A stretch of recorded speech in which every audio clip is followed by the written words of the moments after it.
Bienvenidos, continuamos con la unidad 3, en este caso vamos a ver el punto 1, la decisión de producir de las empresas. Recordemos que la lectura obligatoria sigue siendo el libro de Paul Krugman, en este caso el capítulo 6. Tendremos que recorrer cuestiones que vimos en la primera unidad, como por ejemplo el primer principio de la economía. Recordemos que decía, los individuos deben hacer elecciones porque los recursos son escasos. Estos recursos en este momento los llamaremos factores de la producción. Recordemos que los factores de la producción, tal cual lo vimos en el esquema circular de la economía, por ejemplo, son la tierra, el trabajo, capital y capacidad empresarial. Brevemente hablamos de cada uno de ellos. La tierra nos referimos a los recursos naturales en general. El trabajo se refiere al tiempo y a la capacidad que tienen las personas y que dedican a una actividad productiva. El capital estaría representado por aquellos bienes durables que se utilizan para producir otros bienes, como es el típico ejemplo de las herramientas, edificios, tractores. Y por último, la capacidad empresarial es aquel factor de la producción que combina eficientemente los tres factores anteriores. En este caso, nuestro ejemplo sería un gerente de producción, un ingeniero agrónomo, etc. También tenemos que recordar el tercer principio de la economía, que ya vieron en la unidad 1, que decía que las decisiones respecto del cuánto implican siempre una elección en el margen. ¿Qué significa? Que hay que comparar costos y beneficios de hacer un poco más de una actividad en lugar de otra. ¿Qué aprenderemos en este punto en particular? El concepto del análisis marginal, sobre todo para entender las decisiones de producción, aquellas que están detrás de la curva de oferta. ¿Y qué implica también o qué significa la función de producción para una empresa? Es decir, ¿cuál es la importancia de ella? En principio tenemos que tener en claro que una empresa es una organización que va a producir bienes o servicios para luego venderlos en el mercado. Básicamente lo que hace la empresa es transformar sus inputs o insumos en outputs o producto o bien final. La función de producción es la que va a relacionar esta cantidad de output producida que está en función o que depende de la cantidad de inputs que ha utilizado. Krugman explica este concepto de función de producción a través de un ejemplo de una explotación agrícola cuyo output o bien final es el trigo y los inputs que utilizas van a ser la tierra y el trabajo. Vamos a repasar algunos conceptos que deben quedar claros para poder comprender este modelo. En principio tenemos que analizar cuáles son los factores de producción o inputs fijos. Básicamente serán aquellos cuya cantidad es fija y no podemos modificarla durante un tiempo determinado. En nuestro caso, en nuestro ejemplo, la tierra corresponde al input fijo. En el ejemplo, la explotación agropecuaria se inicia con 10 hectáreas de tierra y no podrán ser modificadas por el momento. El factor de producción o input variable será aquel factor cuya cantidad sí se puede modificar por parte de la empresa en cualquier momento. En este caso, el input variable van a ser los trabajadores de la granja. Para que quede claro, el factor tiempo es el que determinará si un input es fijo o variable. Luego tendremos que tener en claro la cuestión de los plazos. Cuando hablamos de largo plazo, será aquel periodo de tiempo en donde todos los factores de la producción se pueden variar. Dicho de otra manera, no van a existir inputs fijos en este plazo. El corto plazo, por el contrario, es el periodo de tiempo en el cual al menos uno de los factores de la producción se mantiene fijo o constante. Vamos de lleno al ejemplo que propone Krugman para poder explicar la función de producción y la curva de producto total que obtenemos a partir de ella. Los dueños de esta granja saben que la cantidad de trigo producida va a depender de la cantidad de trabajadores que contraten, es decir, de su input variable, lo cual podemos observar en el eje de las abscisas o eje de las X. En este ejemplo, un solo trabajador puede cultivar las 10 hectáreas de tierra.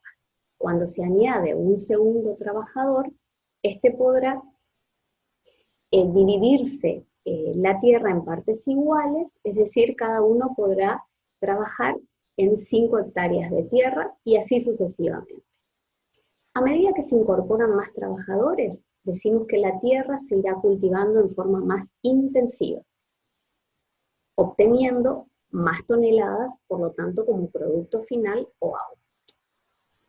Krugman habla de fanegas, pero es lo mismo que decir toneladas, es simplemente una unidad de medida. Por lo tanto, esta relación entre la cantidad de trabajo y la cantidad de producto obtenido, es decir, input-output, dada una determinada cantidad de input fijo, esto siempre lo tenemos que tener en claro, es lo que llamamos la función de producción. En nuestro ejemplo, la función de producción va a estar dada por la cantidad de tierras utilizadas, que sería el input fijo dado, y la cantidad de trabajo que se va a utilizar en esta producción. Siempre atendiendo que la tecnología se encuentra dada o definida. Vamos a analizar ahora un poco la curva de producto total y la forma que obtiene. La función de producción básicamente se grafica a través de la curva de producto total. Veamos cuál es su forma. La curva de producto total es creciente con una pendiente que se va aplanando a medida que incorporamos más trabajadores. Tengan en cuenta que en algunas ediciones del libro de Paul Krugman, en vez de tomar el ejemplo de la granja, toma el ejemplo de la producción de yogures. La única diferencia es que él, en ese caso, el output van a ser los yogures producidos y los inputs, en vez de utilizar tierra, va a utilizar el capital en la forma de la maquinaria necesaria para producir los potes de yogur. Bien, entonces, volviendo a la curva de producto total, se construye en base a los valores que obtenemos en la tabla. Dentro de esta tabla tenemos la cantidad de trabajadores y la cantidad de toneladas de trigo producidas. Esta curva ya dijimos que es creciente porque a mayor cantidad de trabajadores incorporados es mayor el producto total que se obtiene. Cuando analizamos la cuestión de la pendiente de esta curva, necesitaremos otro dato en economía, que es el dato del producto marginal. Si observamos la curva de producto marginal, vamos a ver que tiene esta forma. Básicamente, una forma decreciente de izquierda a derecha, en donde graficamos la cantidad de trabajadores en el eje de las abscisas o X y el producto marginal del trabajo en el eje de las ordenadas O. Pero analicemos primero qué significa el producto marginal. El producto marginal se obtiene por el cociente entre la variación en la cantidad de producto o output y la variación en la cantidad del factor variable. El símbolo delta significa variación. El producto marginal nos muestra cómo cambia la cantidad de output, de producto obtenido, a medida que incorporamos un trabajador adicional, es decir, uno más.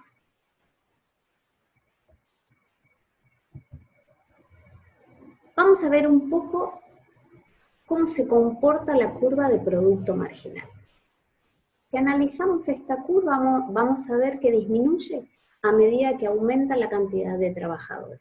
Esto significa que cada trabajador adicional añade menos al producto total que el trabajador anterior. Esto explica por qué la curva de producto total se va aplanando a medida que incorporamos cantidad de trabajadores. En el caso de nuestra explotación agropecuaria, al incrementar la cantidad de trabajadores, las hectáreas de tierra se cultivan de forma más intensiva, es decir, por un lado aumenta la cantidad de toneladas de trigo obtenidas. Sin embargo, por cada trabajador que se contrata, le corresponderá trabajar en una porción de tierra más pequeña que en la situación anterior. Por lo tanto, este trabajador adicional, este último trabajador incorporado, no podrá producir la misma cantidad de producto que el trabajador anterior. Dicho de otra manera, será menos productivo. La clave para entender esto radica en que al no poder modificarse el input fijo, recordemos que en este caso, en este ejemplo hasta ahora el input fijo continúan siendo las hectáreas de tierra, cada trabajador adicional va a aportar a la producción total un poco menos que el anterior.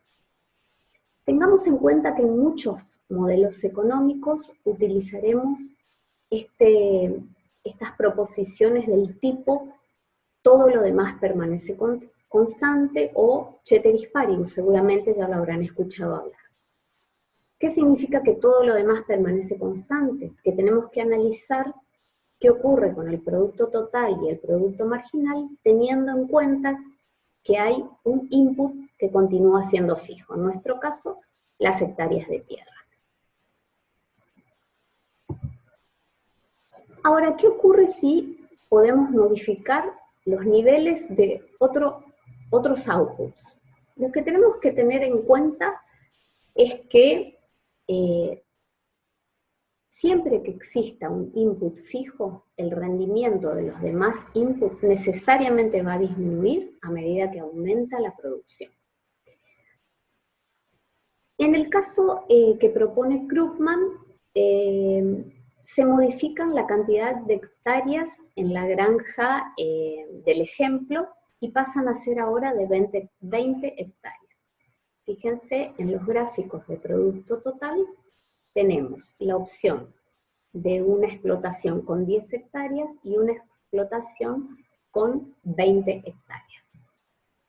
Ciertamente al tener mayor cantidad de hectáreas, el output será mayor, ya que cuanto mayor cantidad de tierra exista, cualquier número de trabajadores va a producir mayor producto final o output. Por lo tanto, la curva de producto total que corresponde a 20 hectáreas siempre va a estar por encima de la curva de producto total de las 10 hectáreas. Veamos ahora qué ocurre con el producto marginal. Conforme con la teoría, sabemos que el producto marginal siempre va a decrecer mientras exista uno de los inputs fijos. La curva de producto marginal, por lo tanto, en la opción de 20 hectáreas también va a ser decreciente, ya que existe esta cantidad de tierra que sigue estando fija, pero a un nivel distinto. Sigue siendo fija, pero ahora es de 20 hectáreas en vez de 10. El concepto de los rendimientos marginales decrecientes implica que el producto marginal va a disminuir siempre que todo lo demás permanezca constante, haciendo referencia también al factor tecnológico. En nuestro modelo, en este modelo bastante simplificado de la realidad, suponemos que la tecnología está dada. Cuestión que tenemos que tomar con pinzas, sobre todo si analizamos cualquier ejemplo de la realidad, dado que los avances tecnológicos que se vienen desarrollando en el sector productivo, sobre todo en el sector agrícola en particular, hace que el análisis sea distinto al que estamos realizando en este caso. Pensemos en los avances respecto de cosechadoras inteligentes, fertilizantes que duplican el rendimiento por hectárea, etcétera, etcétera, etcétera. Teniendo en cuenta los supuestos simplificadores del modelo que analizamos, podemos tener en cuenta cuál va a ser la conclusión que obtenemos. En síntesis, para este modelo de función de producción, suponemos que la tecnología es constante y no se puede modificar. Los invito a resolver los ejercicios 1 y 2 de la guía de trabajos prácticos que tratan sobre este punto desarrollado. Muchas gracias y avancemos.